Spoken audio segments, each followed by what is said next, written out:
আজকে কতটা উচ্ছ্বসিত লাগছে কি বলবেন?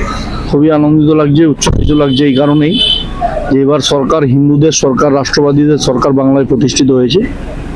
বাংলার মানুষ তার রায়দানের মধ্যে দিয়ে প্রমাণ করেছেন যে 95 থেকে 96% ভোট পোলিং হয়েছে।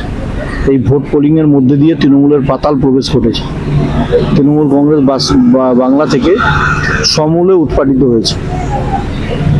দুর্গাপুরের শিল্পায়ন কি ভাবছেন, নতুন কি শিল্প আনা যায়? আমাদের দুর্গাপুরের ক্ষেত্রে মোদিজি ইন্ডাস্ট্রিয়াল করিডোর ঘোষণা করেছেন। দুর্গাপুরে ইন্ডাস্ট্রিয়াল হাব হবে, মেডিকেল হাব হবে, আইটি হাব হবে, এডুকেশনাল হাব হবে। দুর্গাপুর হচ্ছে কলকাতার পর ডেস্টিনেশন দুর্গাপুর তৈরি হবে। নরেন্দ্র মোদিজির নেতৃত্বে এবার ডবল ইঞ্জিন সরকার।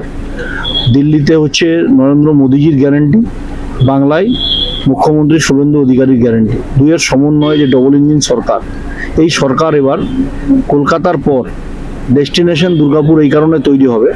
আমরা রাজ্যের নির্বাচিত মন্ত্রীকে 3টে দপ্তর যার দায়িত্বে ছিলেন সেই মন্ত্রীকে হারিয়ে মানুষ আমাদের জিতিয়েছেন।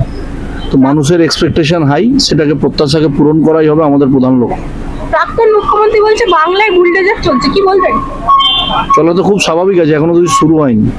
তার জন্য উনি আজ থেকে কালো কোট পরে নাটক করতে গেছেন। হ্যাঁ, দিল্লিতেও গিয়েছিলেন তিনি।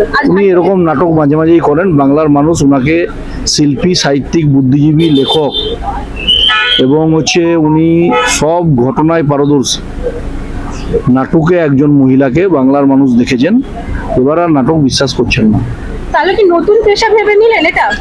অবশ্যই করে মুখ্যমন্ত্রী পদ থেকে অপসারণ ঘটেছে, এবারে ওনাকে আলিপুর আদালত গিয়ে বসতে হবে। এর আগে উনি আলিপুর আদালতে ঘুরতেন। দেখুন, মাঝে মাঝে হয়তো মেট্রো ডায়েরির দুধের কাউন্টারও দেখতে হতে পারে, দুধের কাউন্টারে দেখা যাবে বিদায় মুখ্যমন্ত্রী। পেতে পারেন যদি ইচ্ছা হয় ওনার। ধন্যবাদ। ধন্যবাদ দাদা।